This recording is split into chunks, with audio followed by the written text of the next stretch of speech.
takımımızın izleyişi. Aysel. Sınıf takım çok mu? Güzel, Serap Madyar, Serap Aliyev Madyar ben Abil Mansuri okuyucuları. Evet, jası. Al bala. Bugünkü sabahta ko'ngil qanday? Tamosha! Ya'ni o'sha ko'ngilmen bugungi sabahimizni boshlaymiz. Bala, sabahimizni boshlamas burun sizlarga бағалау жүз бағдар арқылы бағалаймыз. Өзімізді өзімізге әр тапсырманың балы бар. Кім қандай тапсырмаға жауап берсек, сол балды біз 100 бағдардың тіршігі арқылы балды қойып отырамыз.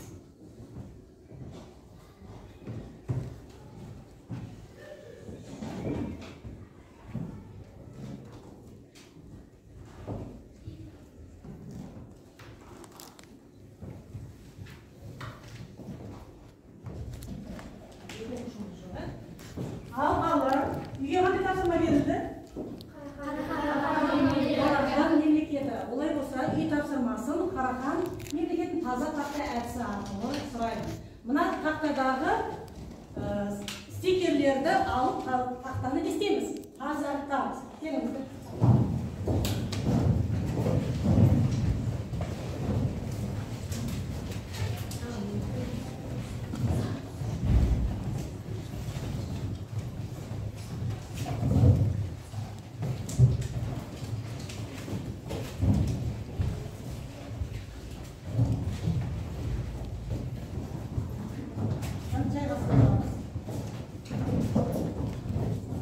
Берілген сұрақ, стикерде сұрақ жазылған, сұрақпен танысамыз және жауап береміз. Үй тапсырмасы. Нұрлай, бастаймыз, сұрағымды оқи қой. Қарахан мемлекеті ыдыраған жыл 1212 жылы. 1212 жылы, тамаша. Ербатыр. Қарахан мемлекеті құрылған жыл 1942 жыл 1200 Құрылған жылы 947 жылы. Ыдыраған жылы 1212 жылы. Тамаша. Нұрғиса. Ислам дінінің мемлекеттік дінде жарияланған хан 960 жылғы Мұса хан. Мұса хан жариялады. Саша, сұрағымыз қойғыш.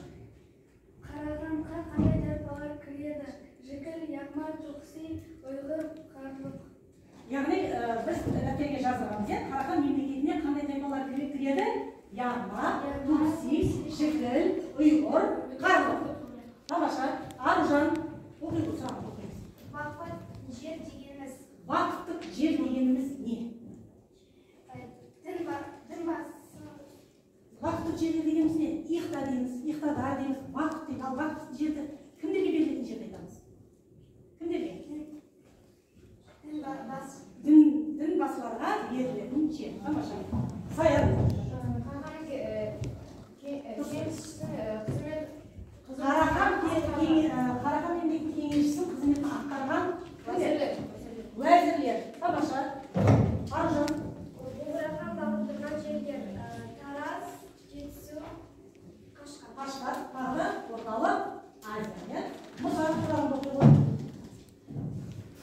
Сұрағымды оқи. Шығыс.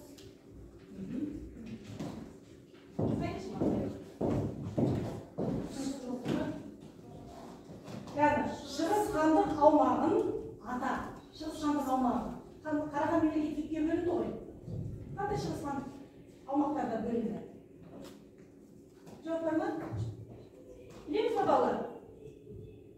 Жетісу, содан кейін жоқ, тағы қайда? Қашқар, қазір қандай күші бар? Қашқар жерлері бөлінді. Яғни дайын емес. Қарахан мемлекетінің атауы қай ғасырларда пайда болды? Қай ғасырларда пайда болды? 10-шы, тамаша. Аружан. Ақшасы табылған қалалар. Ал қарахандықтардың ақшасы шықты деген, сол қандай қалаларда табылды? Самарқанд, Үскем. Самарқанд, Үскем. Келесі. Мемлекеттің негізін салған хан Сатық Буғра хан. Сатық Буғра хан. Ал Қарахан мемлекетінің аумағы Жетісу, Шығыс, Түркістан. Шығыс Түркістан. Тамаша. Ербатыр. Досымхан. Қарахан кезеңінің салынған кезеңі Айша Бибі. Айша бибі сосын Қарахан десеңіз сосын Бабаджа Тамаша. Ал Қараханды қабылмағанатар Мауреннахы орталығы Бұхара. Мауреннахы Тамаша. Көзір Қарахан мәдениетінің дамуы мешіттер, моншалар, сәулет ескерткіштер. Қарахан мемлекеті кезінде мәдениет жақсы дамыды. Моншалар салынды, сәулет ескерткіштер салынды, мешіттер салынды. Қайт көзір. Сұрағын оқыңызшы. Қарахан мемлекеті қалай құрылды? Қалай құрылды? Яғни басқа мемлекеттердің ыдырауымен, яғни басқа мемлекет ыдырағанда көрші мемлекеттер не істейді? Күшейеді. Қайт көзірді. Тапсырма тапсырмасына дайын емес біз отыра қойып. Бұл жаңа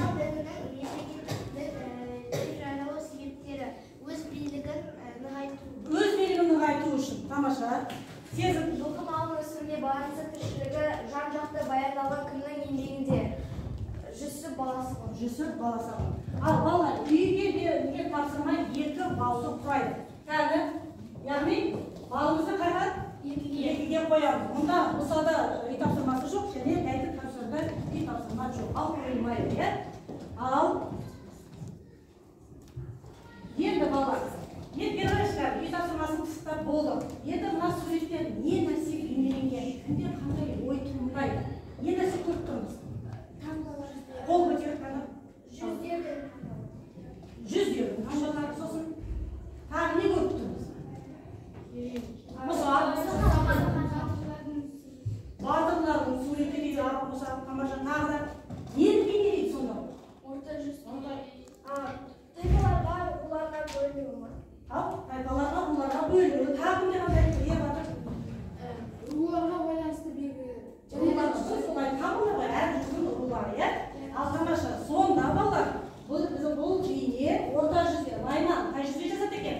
Орта жүзде. Керейлер қай жүзде жасады екен? Орта жүзде. Жалайыр қай жүзде? Орта жүзде. Яғни бұл мемлекеттердің бір-бірімен билікке таласу арқылы дамуы. Яғни сонда бүгінгі сабағымыз балалар. Бүгінгі сабағымыз сабақтың тақырыбы наймандар, керейдер, жалайырлар. Ал балалар, не қараймыз? Оқу бағдарламасына сәйкес оқыту мақсаттары балалар. Бүгінгі сабағымыздың мақсаты 10-шы ғасыр, 13-ші ғасырдың басындағы мемлекеттердің даму ерекшеліктерін түсіндіріп, олардың ұқсастықтары мен айырмашылықтарын анықтау. Бүгін осы мақсатқа жетеміз ба? Жетеміз, иә? Әрі қарай, енді сабақтың мақсаты Қазақстан аумағындағы 10-13-ші ғасырлардағы Найман, Керей, Жалайыр мемлекеттерінің даму ерекшеліктерін естеміз. Бүгінгі сабақтың бағалау критерийлері мемлекеттердің құрылу тарихын анықтайды және мемлекеттердің даму ерекшеліктеріне естеміз. Тамаша. Ал енді балалар, енді осы Найман мемлекетінің тарихын білу үшін бірінші, Найман мемлекетінің шығу тарихы туралы не білесің? Екінші, тарихта керейттер жайлы алғашқы жазба деректер қашан белгілі болған? Үшінші, жалайырлар жайында не білесің?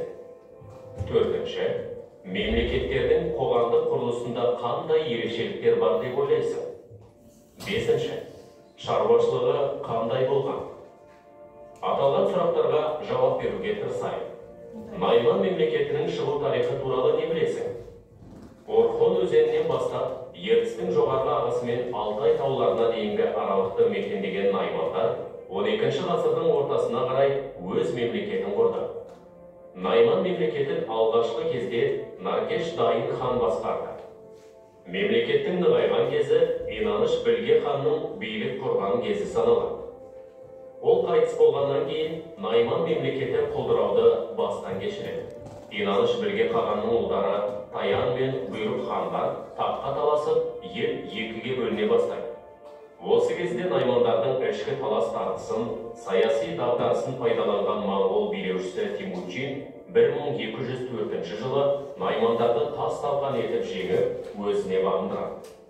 Моңғолдардан жеңілген наймандар күшлік ханның басшылығымен батысқа жылжып, қазіргі Қазақстанның шығысындағы Алтай, Ертіс маңына барып қоныстанды. Ал 1218 жылы Жетісуды мекендеген наймандар моңғол билігін біржолата мойындады. Тарихта керейіттер жайлы алғашқы жазба деректер қашан белгілі болған?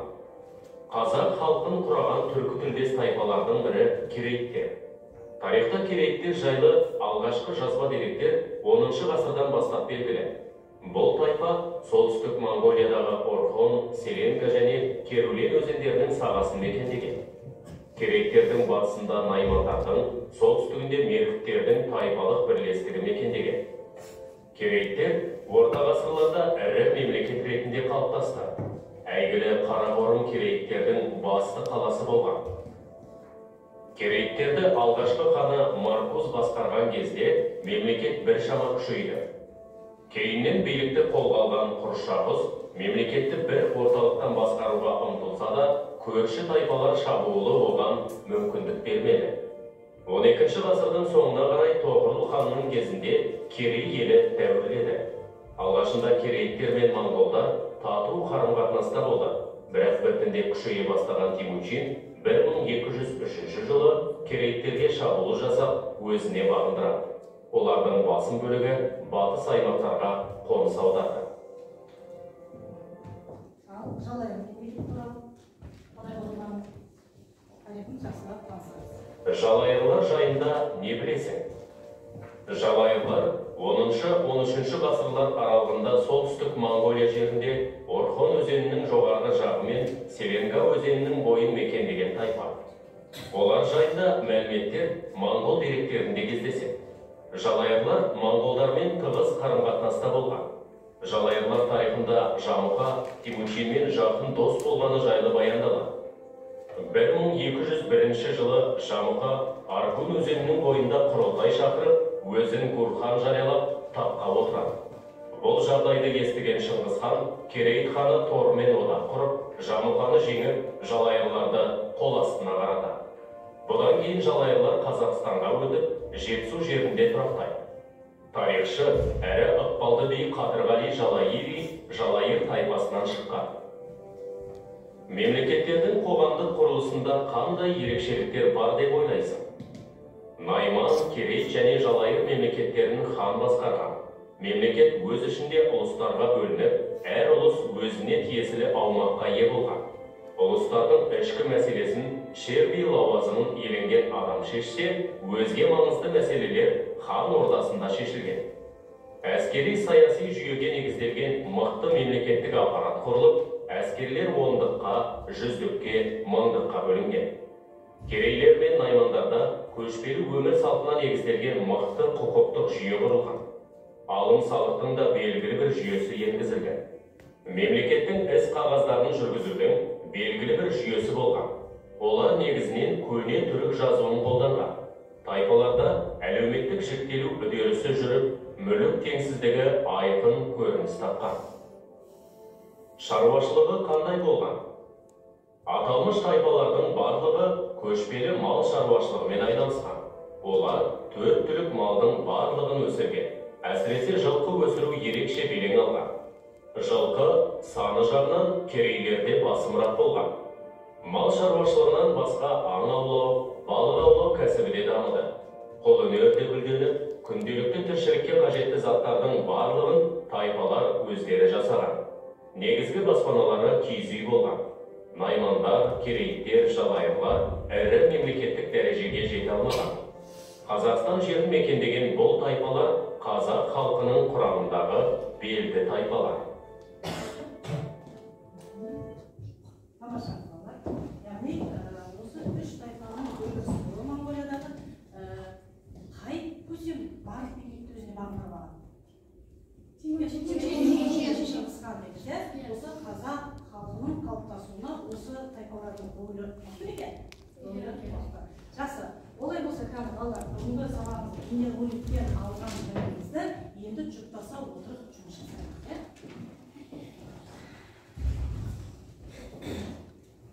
Бұны бері қараймыз. Жұптық жұмыста бірінші жұмымыз Нұрайым мен Ербатыр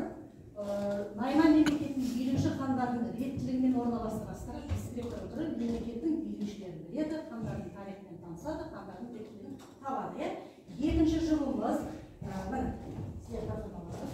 Нұрғиса мен Саша Керей мемлекетінің билеуші хандардың реттілігін мына жерде орналастырамыз. Мына балалар, яғни берілген тапсырманың артында мына жерде тапсырмалары бар. Сосын аламыз не істейміз? Өз-өзін алып орналастырамыз. Ал үшінші мемлекеттерді билеушілеріне сәйкестендіреміз. Мына артында тапсырмасы тұр. Қандай мемлекет, қай мемлекеттің билеуші екендерін істейміз? Тапсырамыз. Жұптастап отырып, келесі екі жұп. Мұса мен кімге? Інжу мен кімге? Аржанға. Мемлекеттердің орналасқан аумағын дұрыс орналастырамыз. Сервисте жұмыс жасаймыз екенбіз қазір. Ғұламалардың дерегін табамыз. Әсен мен Кәусарға тапсырма тұр. Яғни берген тапсырманы орнына қоямыз. Ғасырға дерегі, ғасырларды қойып, оны сөйлетеміз. Ал енді келесі жұптарымыз біздің пазл әдісі дейді. Пазл әдісі жақсы білеміз ғой балалар, яғни белгілі мәтінді құрау арқылы құрастырамыз. Келесі тапсырмамыз яғни қиынды картамен жұмыс жасайды. Ол картамен жұмыс жасайтын Кәусармен, екі Кәусар Кәусар, Сезім мен Ұлжан. Тапсырмаларын артында.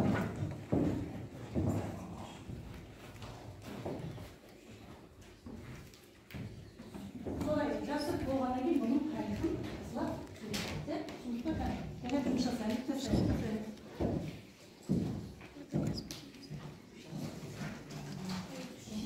Ал, кел, Аружан. Кел. Эрика сервисімен жұмыс жасайды. Берілген сұрақтарға жауап береміз. Сұрағын оқи қой, Аружан. Керей мемлекетін нығайтқан хан. Қалған оқушылар Жүсіп жүргізеді. Атына тақсақ қай хан? 2-ші ғасырдың соңы мен 13-ші ғасырдың басында нығайған моңғол көсемі. Моңғол көсемі. Темучин. Найман мемлекетінің Орхон өзені жағасында ордасы болған балықты ордасы. Мұсаға соны көсеміз кәді? Наймандардың күшігі хан. Мұса сұрағы дейсіз. Мұса олықшы. Наймандардың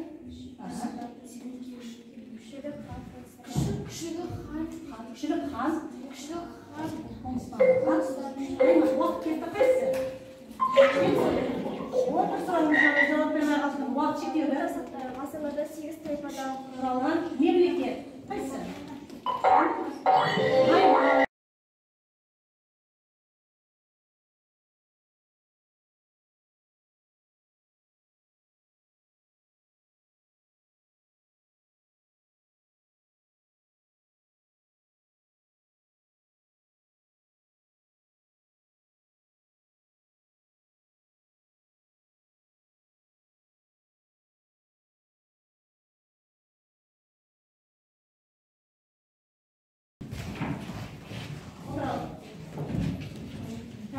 Бізде екі жылымыз жүрі, жылдармен жұмыс жасайды, оқушымыз ауырып қалған жоқ.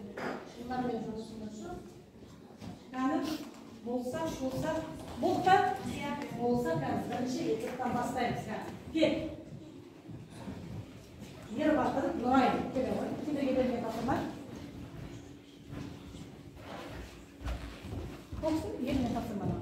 Найман мемлекетінің билеуші хандарын Дауысты шығарамыз, реттілігімен орналастырамыз. Найман мемлекеттің билеушісі хандардың реттілігін орналастыр. Бірінші Найман мемлекетінің Ханы. Накеш Дайын. Накеш Дайын. Дұрыс па балалар? Дұрыс. Ал екінші? Инаныш Білге хан. Екінші Инаныш Білге хан. Дұрыс па? Дұрыс. Үшінші Таяқ хан. Таян хан. Төртінші Бұйрық хан. Бұйрық хан. Бесінші Кішілік хан. Кішілік хан. Яғни реттілігі дұрыс орналасқан ба балалар? Дұрыс, тамаша, отыра қойыңдар. Яғни бұл жұптық берілген тапсырма қанша балл құрайды? 3 баллды құрайды. Қазір кел, Нұрғиса, Саша, кел оғыл.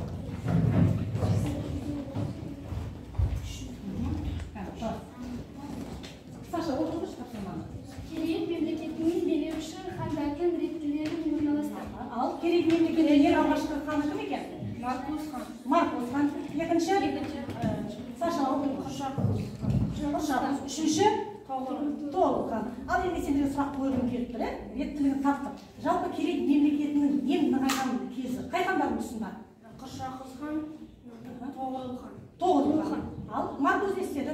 Мемлекеттің? Гүлдеді. Тамаша. Жақсы. Отыралы. Ал келесі жүр. Аружан, Саят. Кел ал. Кел, отыралы. Балалар, дұрыс-бұрыстығын тексеріп отырамыз. Қараймыз. Яны оқи қойып, Саят. Мемлекеттегі билеушілеріне Сәйкесендір ал. Найман мемлекетінің билеушісі кім? Ешдайым. Керей Маркус. Керей мемлекетінің билеушісі кім? Маркус. Ал Жалайыр мемлекеті Жалмұқа. Ал жақсы, дұрыс па балалар? Иә.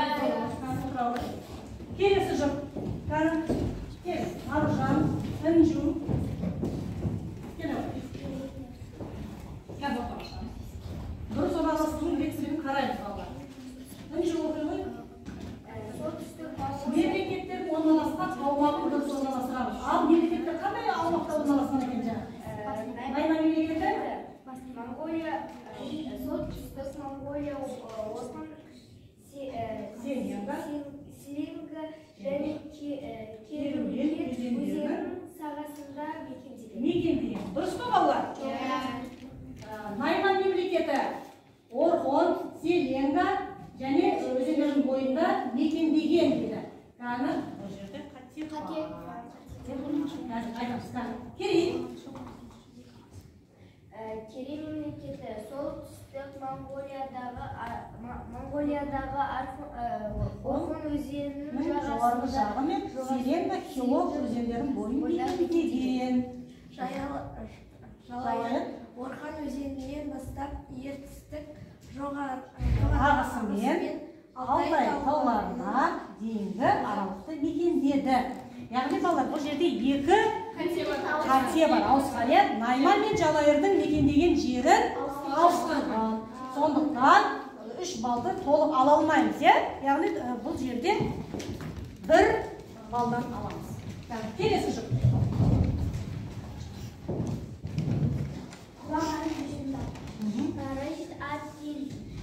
Керейдердің жайлау таулары орналасқан өлкелер мен көлдері атап көрсетеді.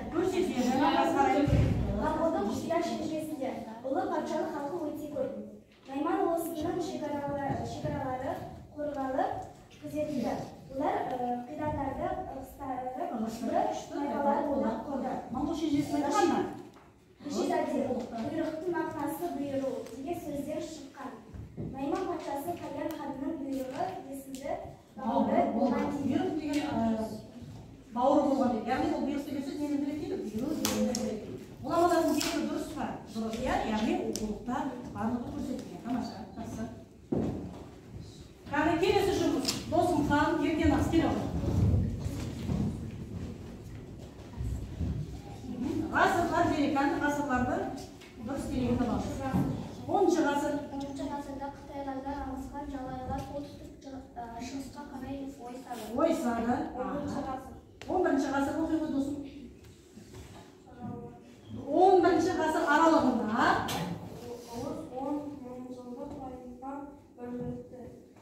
11-шы ғасыр аралығында Жалайыр ұлысына 10 мықты тайпа бірікті. Дұрыс па? Ал 12-13-ші ғасыр соңында жалайырлар монғолдарға бағынышты болды. Дұрыс па? Дұрыс. Яғни 12-13-ші ғасырларда барлығы монғолдарға не болды? Бағынышты болды. Досым хан кішкене не қыламыз? Сабаққа жақсы қатысамыз. Кел, Кәусар, екі Кәусар. Не бар? Ол 10-шы ғасырдағы тайпалар картасы. Керейттер, наймандар және Жалайыр. Ал осы тайпалар туралы не білеміз? Қазір дүние ролик бар, Кәусар айтамыз. Темучин хан бұл 3 тайпаны өзіне бағындырып, Қазақстан елінің гүлденуіне көмектесті. Тағы да. Ал бұлардың билеушілерін білеміз ба?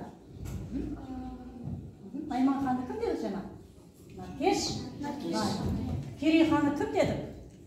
Марқұз хан. Жалайыр ханы кім деді? Жамылға. Жарайды. Ал, танып жасы, енді бұл жерде екі балдан қояды, қалды. Келесі, қазылайдысы. Келе қойған. Сіз, қандай мәтін, дұрыс мәтін бұл туралы да? Ерте тәртіп күшейтілді. Іс қағаздары жүргізілді. Ресми құжаттар мүлдем бекітілді. Билік мұрагерлік жолмен берілді. Билік мұрагерлік жолмен берілді. Яғни бұлардың барлығы кімдерге қатысты? Үш мемлекетке қатысты. Яғни бұлардың барлығы билеушісі кім болған? Хан болған.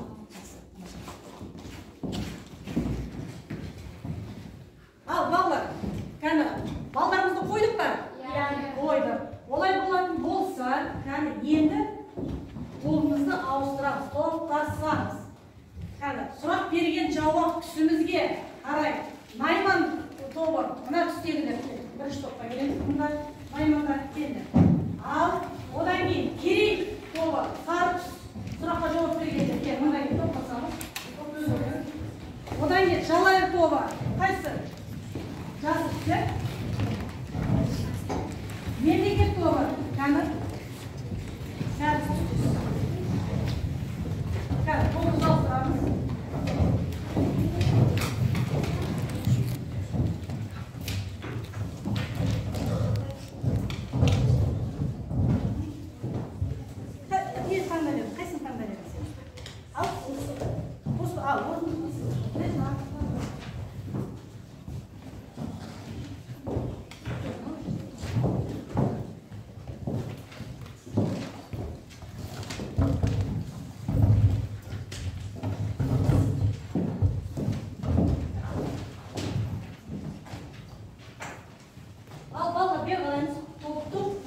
Найман тобы бөлінді қояды, топтар бөлінді.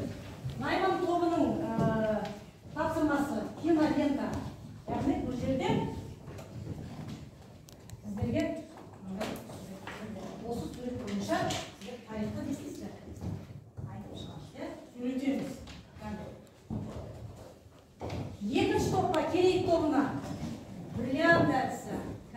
Керейдің құнды деректерін естеміз. Остерге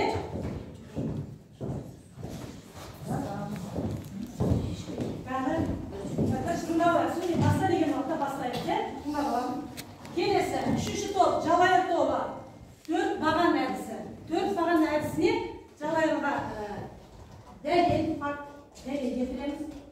Ой тастаймыз, идея, әрекет жасаймыз және бір сұрақ жасаймыз. Ал 4-ші топқа мемлекет тобына дәлел әдісі. Яғни бұл жерде суреттейді, түсіндіреді, талдайды, қорытынды жасайды.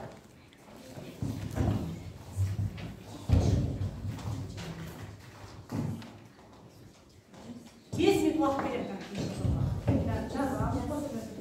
5 минут уақыт береді.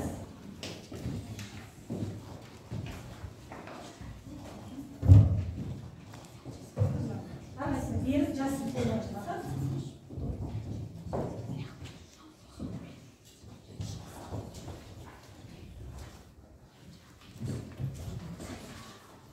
Дайындықта 5 минут уақыт береді. Топ басшысы Аружан қарап алайсың. Әсел Керей топты қарап алайсың. Еркенас Жалайыр тобын қарап алайсың. Және Сезім мемлекет тобын қарап алайсың.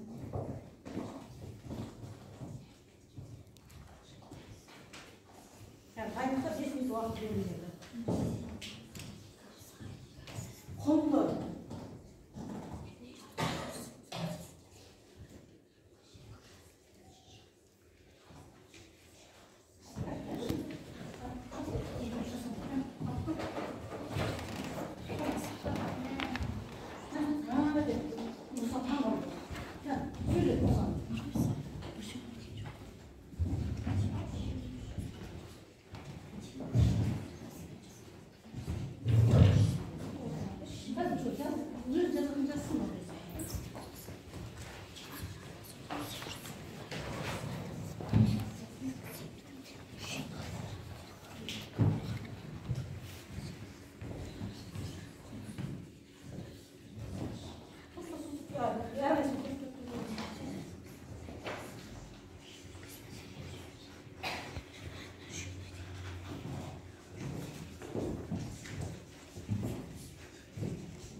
oldu. Belgelerimiz. Belgelerimiz. Altıncı Nayman Dolu.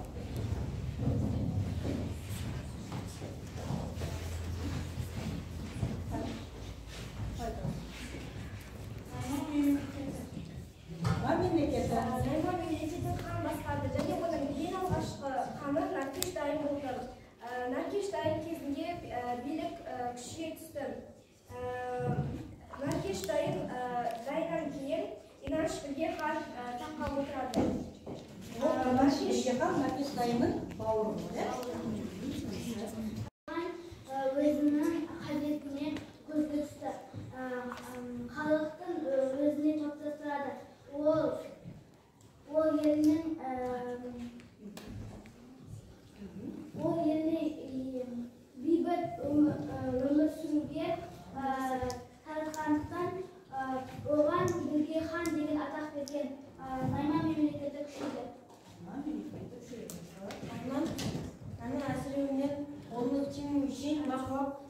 1204 жылы өзіне бағындырды.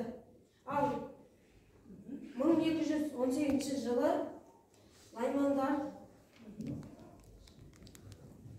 1218 жылы наймандарды шығыстан десек, бағындырды. оған бағынған дейін екі хан бар ғой әлі? Екі хан Иранш Бәйбехан өлгеннен кейін оның екі ұлы болады. Екі ұлы болған кезде олар екеуі таққа таласып Сөйлеймін, ол жағына кәндік сөйлеу ғой. Кәндік сөйлеу ғой. Тұр ғой, алдаңғы бейнен тұр. Ал Иранш білгенің екі ұлы бар. Таян хан мен Бұйрық хан. Бұйрық хан не істеді? Бұйрық хан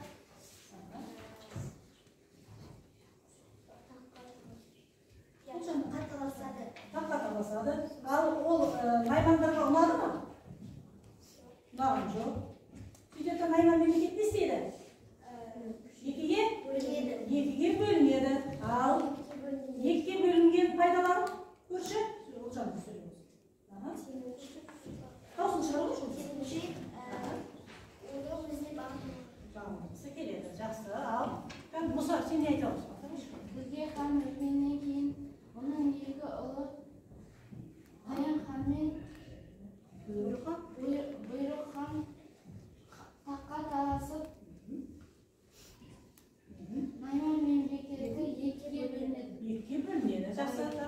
Ал енді екіге бөлінгеннен кейін оның бір жартысын толық өзіне бағындырып алады, ал екінші жартысын күшілік хан жетісуге өз әскерлерін найманнан қашып қайда? Жетісуға бірақ олар әлсірей бастаған көріп Темучи ол елді басып алады. Сонымен 1218 жылы бүкіл наймандар кімнің еліне қарайды? Жас. Кішкене қорықпай сөйлесің сен, даусыңды шығар. Ал келесі ғой, келе ол. Келесі ғой.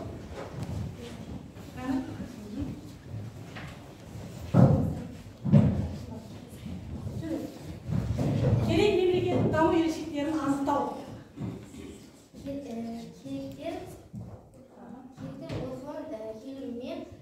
Керулен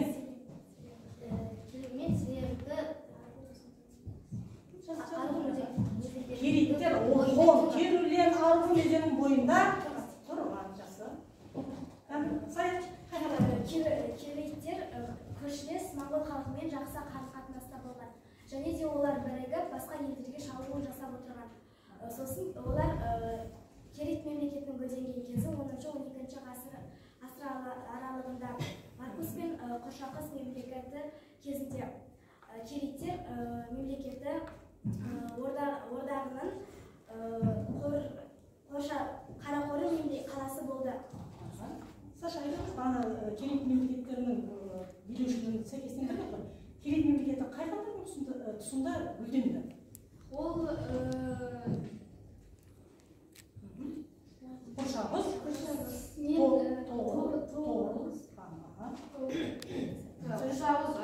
Шағыз хан хандықты он сол бөлікке бөліп балаларына бөліп береді. Тоғырыл хан мен Шыңғыс хан екеуі басында әдемі дос болады, сосын олардың достығы ұзаққа созылмай кетеді. Олар 1202 жылы екеуі бір-бірімен Шыңғысқа шабуыл жасап, моңғолдар жеңеді. Өйткені егер олар бір-бірімен қастарына тұрса, ол тесінеседі, ал алыс тұрса, ол кесінеседі деген. Балдарының билікке тұрғанын, алыста тұрғанын аймағы, билік, яғни жолдан тайдырады деп, балаларына билікті не деді? Жақын тұрса, бір-бірімен семседі. Алыс тұрса, бір-бірімен кісіне семседі. Тамаша, жақсы. Келесі достар. Кел, бұл сұдан батамыз. Кәзір, сұдан батамыз.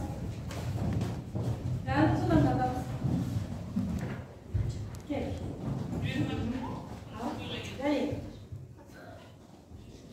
Жалайыр солтүстік Монғолияда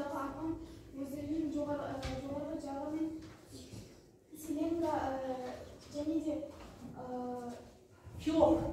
Ол өзендерінің бойында мекендеген, ары қарай ал идеяны қойтасыңдаршы. Қандай ол? Жамылхан Шыңғысхан жақын дос ретінде кейде Өзінің қас жауы ретінде, өзінің қас жауы ретінде және де жансызы ретінде есептеді. Ал ары қарай әрекет, қандай әрекет жасады? Жамылхан 1201 жылы Агун өзенінің бойында Құрылтай шақырып өзі Бұлхан деп санайды. Ары қарай қандай сұрақ қойды? Шыңғысхан бала кезінен Дос болып серттескен Жамылға досын өлімге қалай қиды екен? қалай қиды екен, тамаша. Ол не үшін қиды? Не үшін қиды? Шыңғысханға опасыздық. Жақсы, тамаша. Ал келесі төртінші топ жылдамдатамыз кәні. Жылдамдатамыз. Бір түйін ой.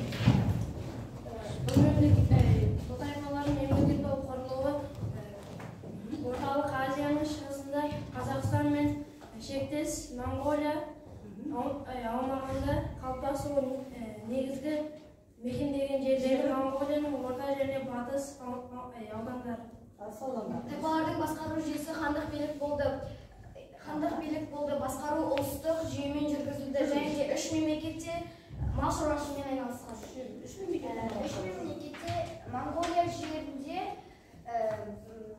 мемлекетте Монғолия жерінде бір-біріне көршілес тайпа болды. Көрші елдерге шапқыншылық жасап билікке таласу. Яғни қорытынды 10 ғасырдан бастап бұл тайпалар Қазақстан жерінде қоныстана бастаған. 10 ғасырдан бастап Қазақстан жеріне қоныстана бастаған. Жақсы, жарайды. Ал балдық жерлерімізді қоямыз. Яғни балда 3 бал. Енді бал бар. Қаламызды бекіту үшін ұшақ әдісі арқылы бір сұрақ тезген. Қысқа сұрақ жазамыз. Ұшақ әдісі. Қысқа сұрақ. Түсіндік пе? Bir qanatına жазамыз.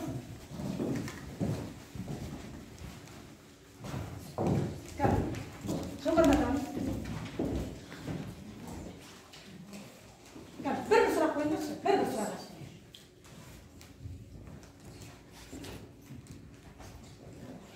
Болса құшағымызды көтереміз, сұрағымыз жас болса. Дайын оқушылар.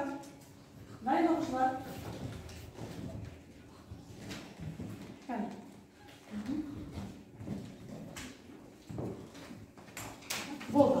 Кәні көтереміз жылдан. Көтереміз.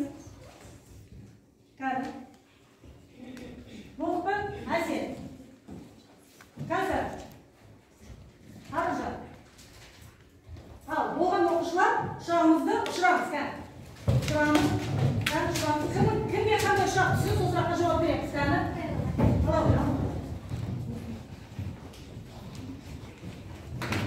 Al, cevap ver işte kanka. O da mı çağıracağım? Al. Al, sıramız oluyor mu?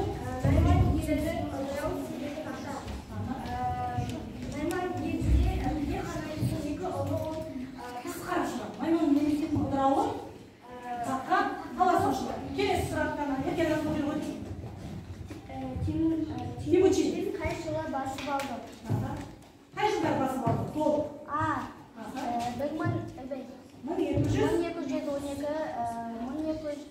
18 жылдар. Тамаша, келесі сұрақ, Найман елінің ойласы қатар, Найман елінің ойласы балықты. Балықты. Келесі, ерген Нұрай. Грек мемлекетінің алғашқы билеушісі кім? Маркус. Жақсы, тамаша. Ал, жарайды, балалар. Енді екі сұрағымыз келесі сабағымызда жалғастырамыз. Балаларымыз есептейікші. Кім қанша балық алды? Аружан. 9 бал. Мұса. 6 бал. 8 бал. Қайтадыңызшы? 8 бал. 9 бал. 6 бал. Ербатыр. 8 бал қанша? 8. Аружан. 8. 9. 7. 7. Тамаша. Ал, енді балдар. Бүгінгі сабақ өте ұнаған кім қандай деңгейде білім алып сіздерді жалғастырамыз. Яғни, ері байланыс. Үйге тапсырма. Найманда керейтті жалайлар туралы тақырыпты тест құрастырып келеміз,